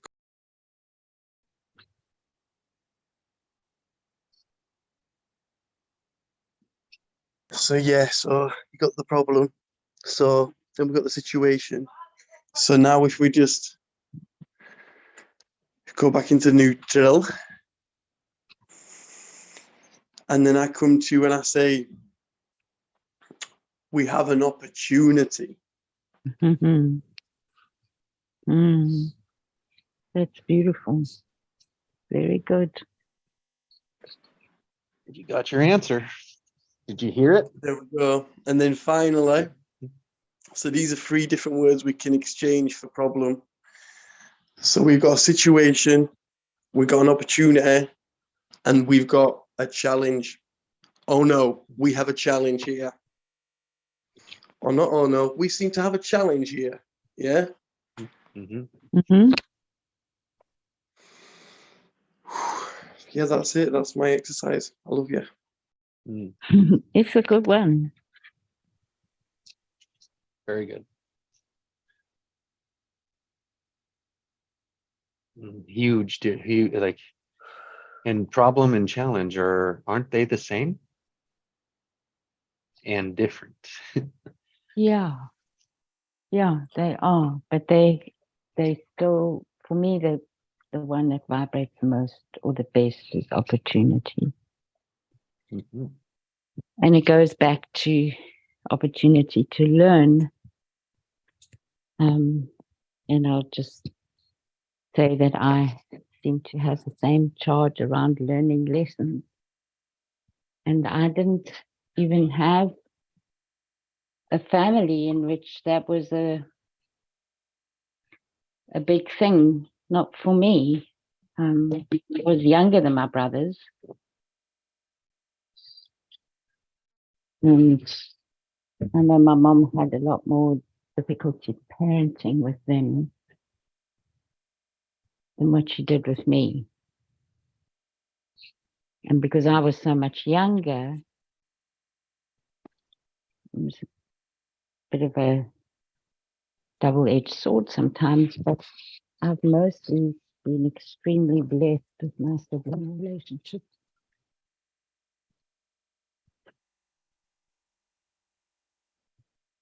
So even with all of that, I still have a charge around lessons to learn.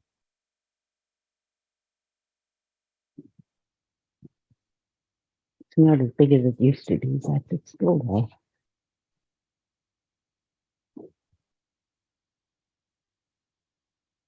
So I was listening for about 10 minutes before I could join, Jesse, and you were going through or you were talking us through that sequence that of when we come from the past as opposed to when we come from the present.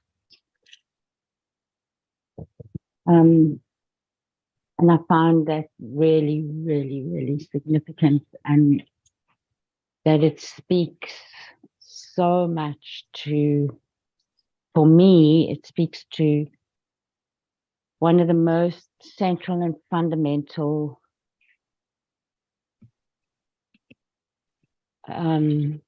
processes that we have to be able to acclimatize to. We don't have to, of course, but if we manage to get that, I've experienced some of that capacity, not very often, but it's been there. And the sense of freedom that you have from that is so, so empowering and releasing. Like all the weight, you just feel all the weight drop off. And then you really experience your true heart.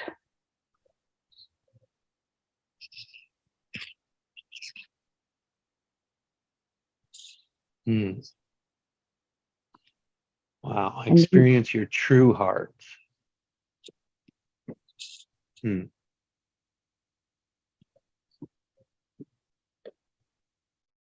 Because people would say they're experiencing their true heart. That don't know. Yeah, because we don't know exactly. It's like what Nikki said, when you if you knew, you would do better.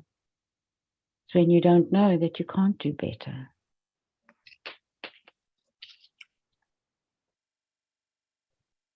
And there's no better way for people to know other than that, for people that do know, to live that truth so that other people can observe the difference and see the lightness and experience the joy.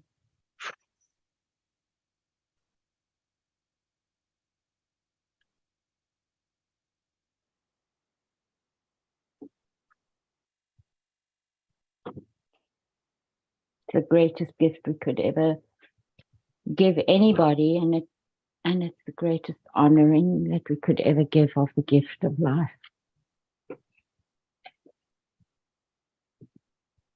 So my word this morning was willingness. I woke up with it after a conversation last night, and I wanted to come in earlier, but I couldn't. I had another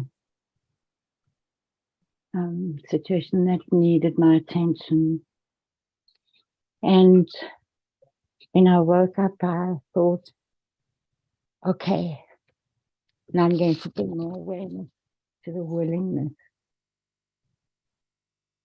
to be good with learning lessons and welcoming them in. So it was a very pleasant experience when I started listening to the live, and I thought, look at that, how that all lines up. So one of those beautiful synchronicities that we get to experience.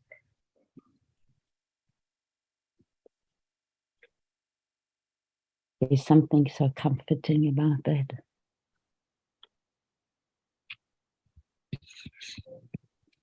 And empowering,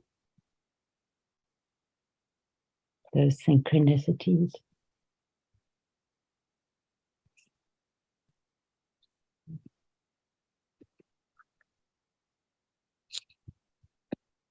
Yes, they are. When we're aware, it takes awareness to there it is. Because synchronicities, we also look as our negative patterns as synchronicity too. There it is again. There it is again. There it is again. We don't call them synchronicity, but we, I mean, that pattern, there it is again. There it is again.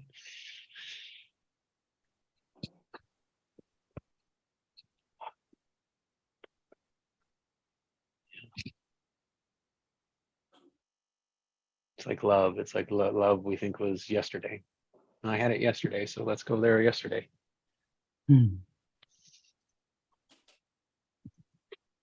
Got to get back to that.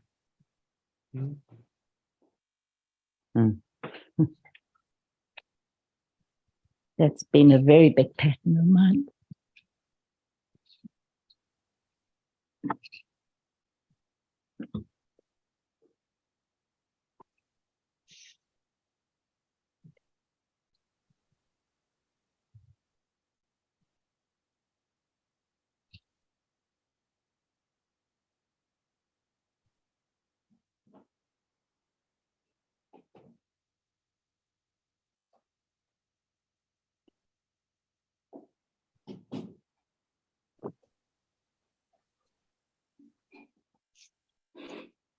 All right, as we come to close, any last contributions, creations?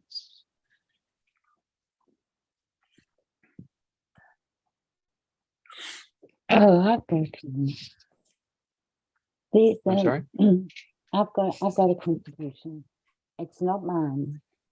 It's a part of a training, of a meditation training. It's called the Sedona method, and I'm sure some of you have heard of it or come across it. It's one of the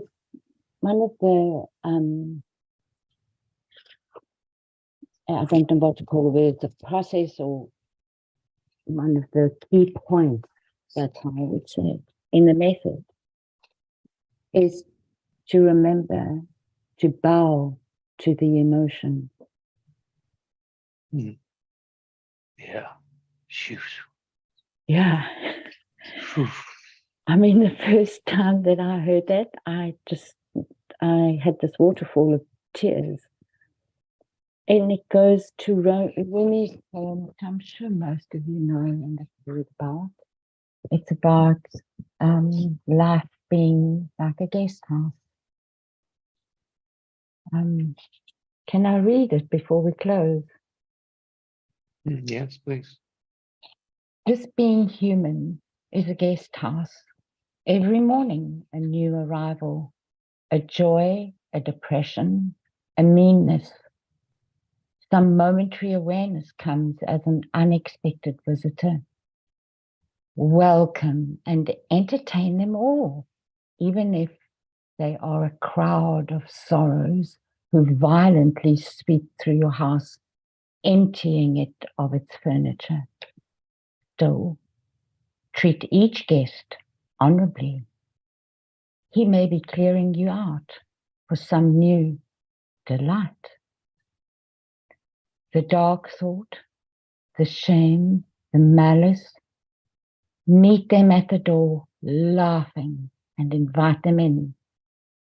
Be grateful for whatever comes, because each has been sent as a guide from the beyond.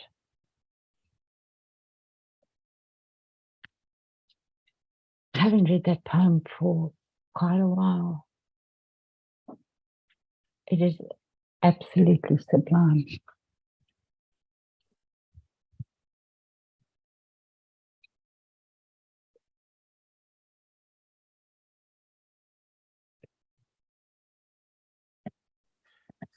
I love that part. Sent as a guide from the beyond. Mm. I just really love that phrase. Mm-hmm. Mm-hmm. It's so important. It's the crux of the whole poem for me.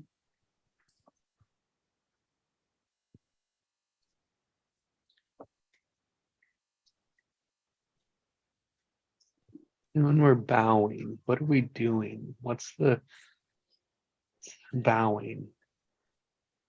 Bowing to the emotions that show up is what I listened. Mm.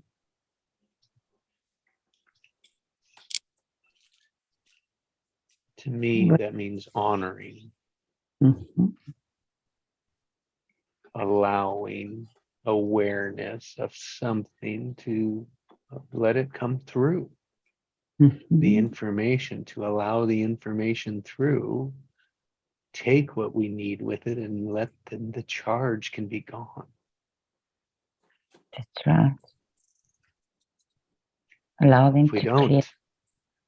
yeah, Sorry. allowing them to clear. Here's it. So Yeah. what if we don't do that? What happens? If we don't bow to the emotions, what happens? For me, it's like running into a brick wall if you don't allow that. If if you can't bow to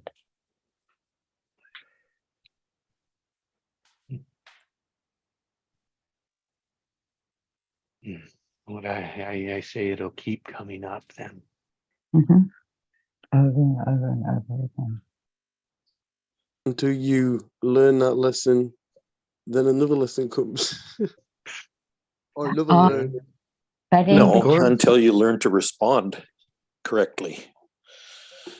yes, It's like Groundhog Day, innit? Do you know what I mean? He got out of that day by doing it right. that's correct. And Joe, also remember in between, there is the room for some new delight, which is the reward from the lesson, right? It doesn't mean to say that when you've learned something, you never get to encounter it again, but the impact on you is very different.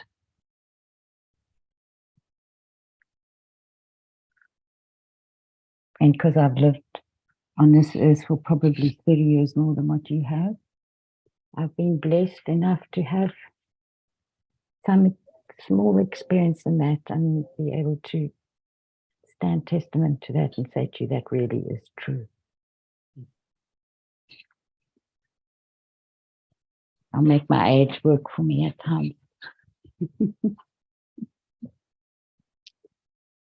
Being a toothless old hag. Wisdom, not old age. Yeah, sometimes. Not always.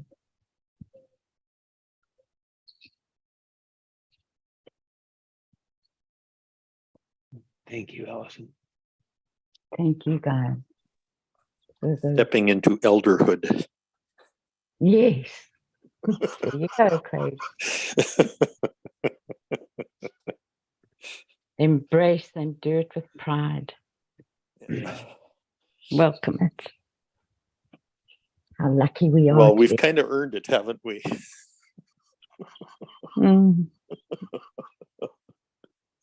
Not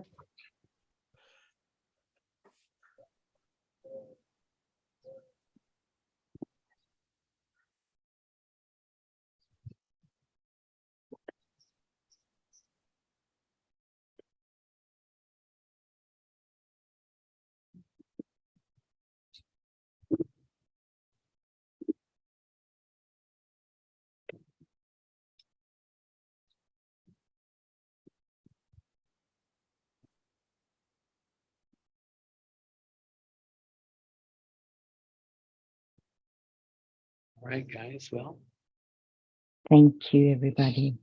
yeah, Very- thank you all. Yo, Alison, quickly, can you do me a favor? Can you tell me what you want, what you really, really want? What I really, really want. I have it right now inside of me, Joe. To describe it.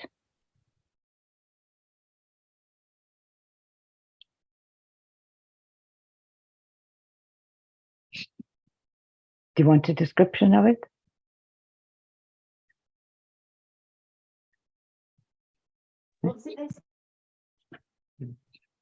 Yes, please.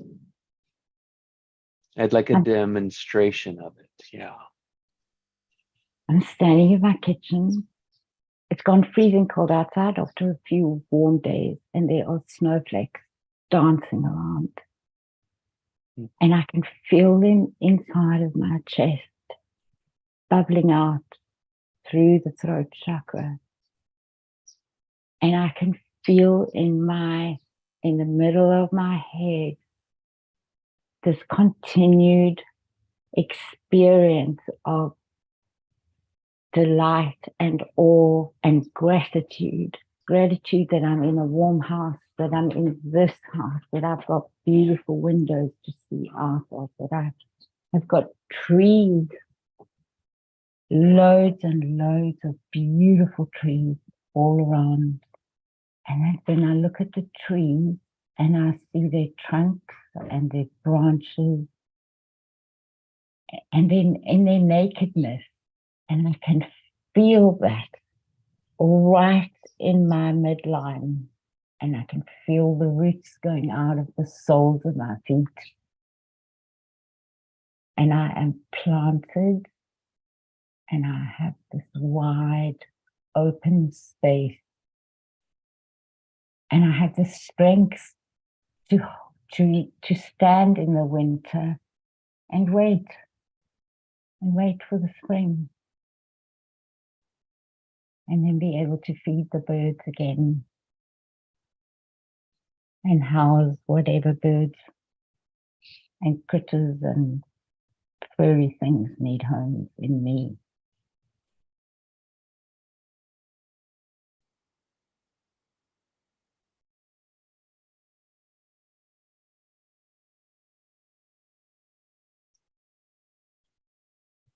And there's all this stuff around, and I can be with it, and I can contain it. It doesn't have to destroy me. It doesn't destroy life. It's just part of it, and I can honor it. And as I honor it for people that are in pain, somehow there's a small difference that gets made. I don't know how, but it does.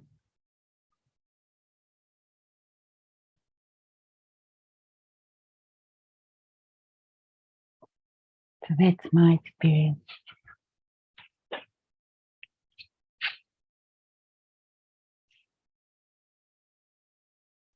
For today. Thank you, now. Alison. You're welcome, Joe. Thank you for the question.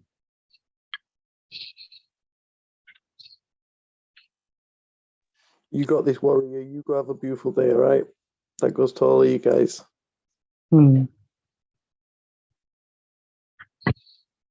What I'll honor is that yes, you did take something from the past, and it was what you wanted. It was the things, the joys about it.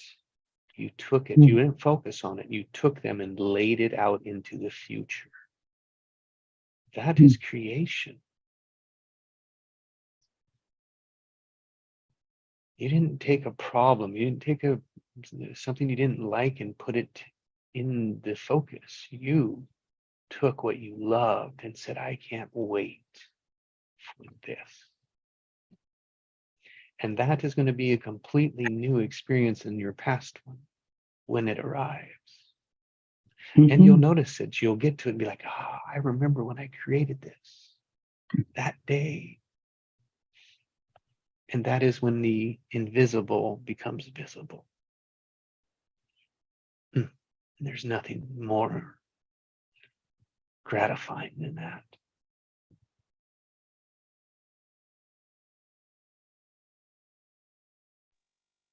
Believe, conceive, receive.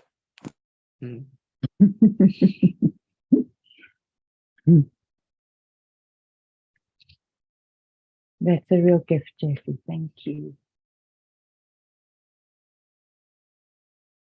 I think that's Napoleon.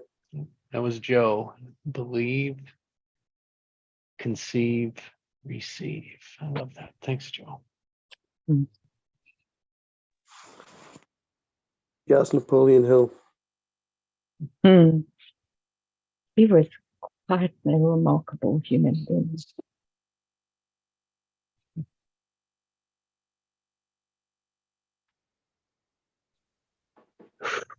Yeah, he's one of the few people that caught on to this work we're doing before, like a long time ago. And he had people told him. I think most people were there. I mean, the brilliant minds were. I don't know where the rest of the people were compared, but the smart minds were there, which meant it was it, and we still have it today, which meant there was parts of it in society still. Like there's always been. Yeah.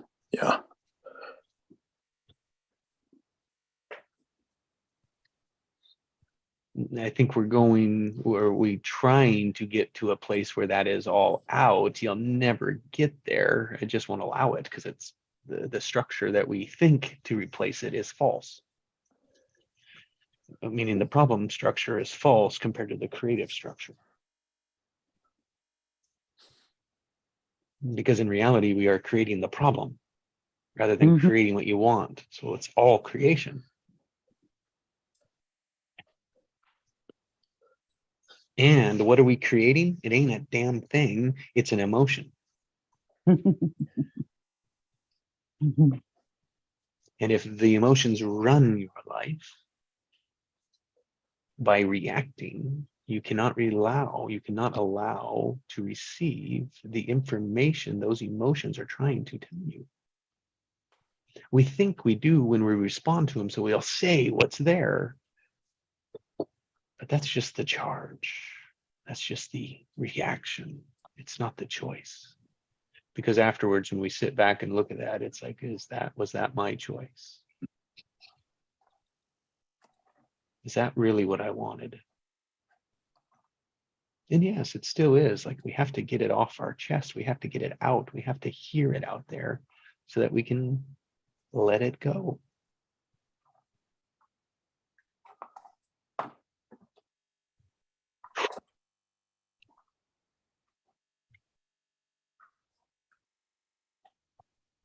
Writing uncertainties.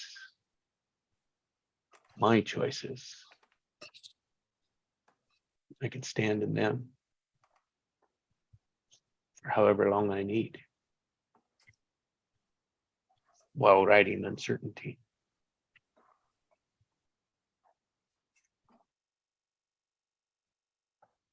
But only if I was a powerful creator, only if I could handle it was not the right word, but as long as allow it.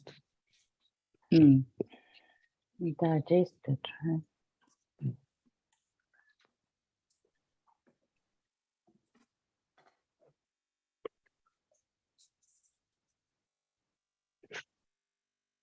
We can focus on something, nothing, and everything.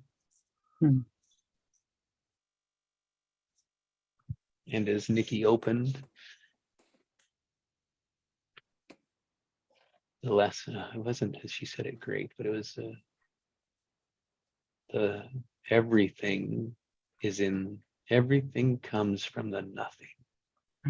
She didn't say it that way, but and it's difficult to allow the nothing.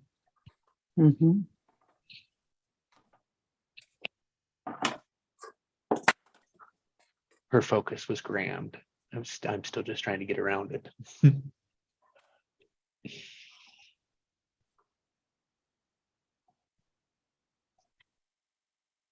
All right, everyone. Anything else before we go? No, I just have a lot of gratitude for this stuff that we explored today.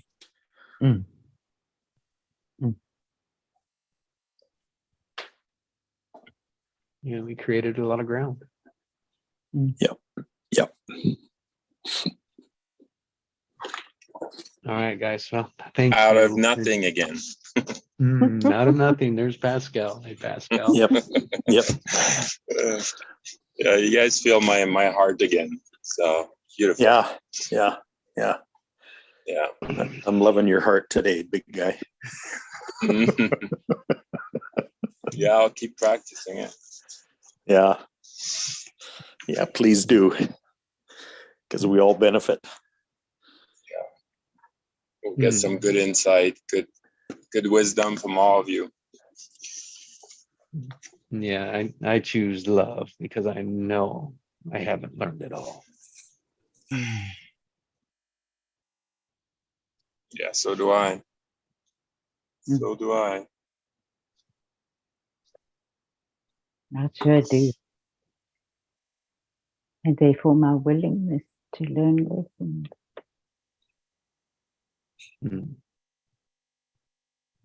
Willingness to love.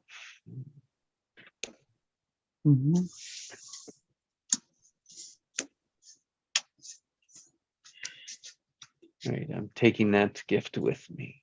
Thank you. Thanks, everybody. Have a wonderful Have a- day. Bye all. Yeah, you guys do. Oh. Bye.